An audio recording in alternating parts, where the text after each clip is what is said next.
Pessoal, então, agora nós vamos falar sobre a estrutura organizacional do plano, né? O plano de atendimento à emergência. Então aqui, nessa etapa, a gente vai entender um pouco o que contempla dentro do plano com relação a responsabilidades, pensando nas funções.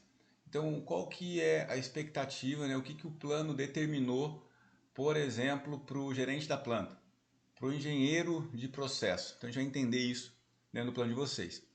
A estrutura organizacional do plano para dar resposta rápida e eficaz em um caso de acidentes. Em caso de acidentes, é preciso organizar todos os colaboradores da usina em equipes de emergência.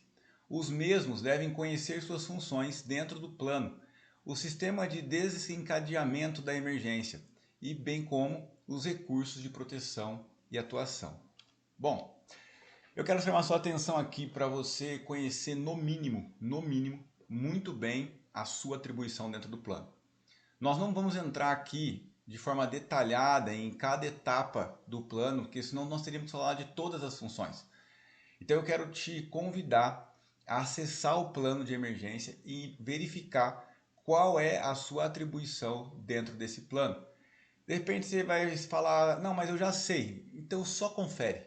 Faça uma revisão, cheque se está coerente a sua atribuição dentro desse plano. E se você não tem esse conhecimento, procure o líder da sua brigada, procure o responsável pelo plano e procure entender isso com ele. É muito possível que você tenha funções que você não lembra ou que você não sabe. E ter esse alinhamento vai fazer toda a diferença para que a gente possa realmente dar o atendimento devido em situações aí de sinistro, de ocorrências. E outro ponto, né, que também não podemos deixar de falar é da importância dos simulados. Fazer os simulados, se envolver nos simulados, levar esse simulado a sério como se fosse real, para que se um dia vier a acontecer, e esperamos, é claro que isso nunca aconteça, nós estejamos de fato preparados. Então, aqui nós vamos ver um pouco sobre essa estrutura. Então, a estrutura e a atribuição em horário administrativo, né, o horário tradicional, ali, o horário diurno. Então, a seguir está apresentado na figura 43 a estrutura organizacional do PLAE, do Plano de Atendimento à Emergência. Então, nós temos aqui o chefe da emergência, né? Quem é o chefe da emergência? O diretor-presidente. Quem é o suplente? O gestor de operações ou o gestor de manutenção ou o técnico especializado de operação. Então, notem que já tem aqui um suplente para essas pessoas e assim funciona para todos os casos. Quem é a equipe de comunicação? O gestor operacional ou o gestor de manutenção ou o gestor de explotação.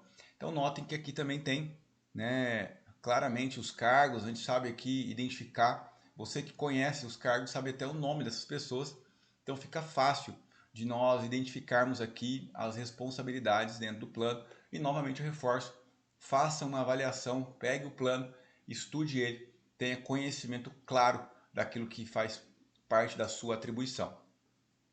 Dando continuidade, nós falamos aqui da primeira brigada e a segunda brigada. Quem que é a primeira brigada? Técnicos 1, 2 e 3 da operação, 1, 2 e 3 de química, técnicos em química no caso, meio ambiente, segurança do trabalho. E aqui novamente, na brigada 2, os cargos.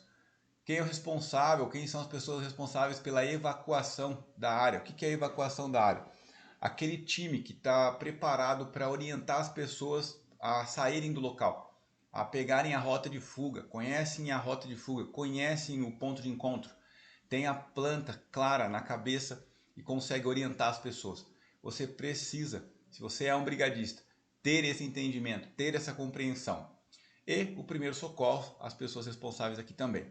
E aí aqui a equipe de apoio, né? Então também temos os cargos aqui e os colaboradores contratados, empresas prestadoras de serviço. Inclusive, sempre importante você verificar, né? A empresa no caso, verificar se os prestadores de serviço eles possuem compreensão do plano de emergência, se eles também sabem o que fazer, para onde ir, se existem líderes de abandono para esses prestadores de serviço. Você quer ver cenários onde eu já me deparei com situações onde isso foi esquecido? Parada de fábrica, né? Então, no final do ano ali, a gente vai fazer uma manutenção maior e temos ali, sei lá, vou pegar um exemplo que eu já vivenciei.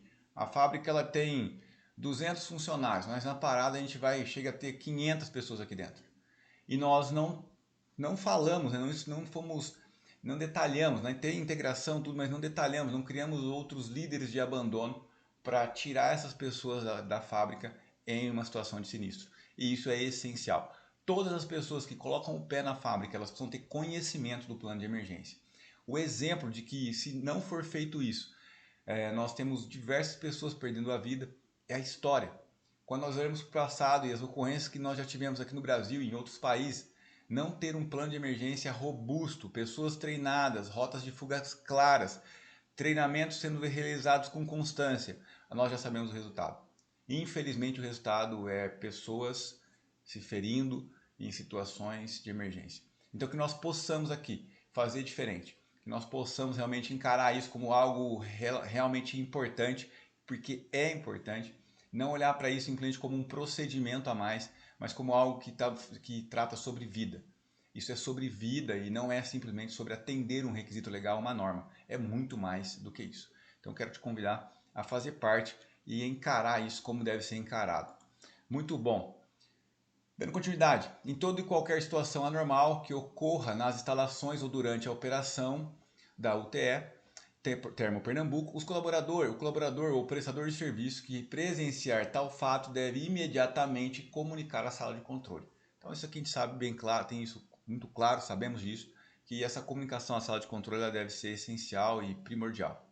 No âmbito dessa estrutura organizacional, as atribuições e responsabilidades pertinentes aos diversos níveis de hierarquia ou hierárquicos estão apresentados a seguir. Então aqui está o endereço onde você vai encontrar dentro do plano. Nós não vamos abrir o plano aqui dessa vez, fizemos isso no treinamento anterior passado, né? Acho que é 1 ou 2 anos atrás, mas dessa vez essa responsabilidade vai ficar com vocês. Então, passando por uma estrutura no horário que foge do horário tradicional, né? Então ali no horário, não é o horário administrativo, nos turnos, nós temos uma estrutura bem menor, até porque o número de colaboradores nesses horários, vocês sabem melhor do que eu, ele é menor. Então nós temos aqui o chefe de emergência, a primeira brigada, os vigilantes que passam a dar um apoio, importante que esse vigilante tenha conhecimento disso, que ele possa contribuir, e um apoio à brigada de emergência, né? Também sendo feito aqui pelo vigilante, pelo segurança patrimonial. E da mesma maneira, fica aqui o endereço para você checar lá no seu plano a sua atribuição e verificar aí, ou até mesmo para treinar essas pessoas com relação às atribuições deles. Um fluxograma de acionamento, então em toda e qualquer situação anormal que ocorra nas instalações ou durante a operação da Termo, o colaborador ou prestador de serviço que presenciar tal fato deve de imediato comunicar à sala de controle. As comunicações devem ser realizadas sempre via telefone ou rádio e, dependendo da gravidade da situação apresentada, ser acionado o alarme. Então não adianta de sair aí acionando botura de alarme, não é esse o fluxo. Aciona primeiro via rádio ou telefone e aí, se for realmente necessário, a gente passa para uma segunda etapa, tá bom? Então é importante entender isso. A figura 45 apresenta o fluxo, né? Então temos um fluxo aí específico, está dentro do pai novamente. Nós deixamos aqui mastigadinho, então o endereço aí é só abrir lá e verificar, e você tem tempo para fazer isso dentro desse período de treinamento. Bom, falamos aqui do controle de programa da brigada, né? A brigada de emergência, ela precisa se reunir. Os brigadistas eles precisam ter uma reunião mensal, seguindo a orientação do plano de atendimento de emergência de vocês.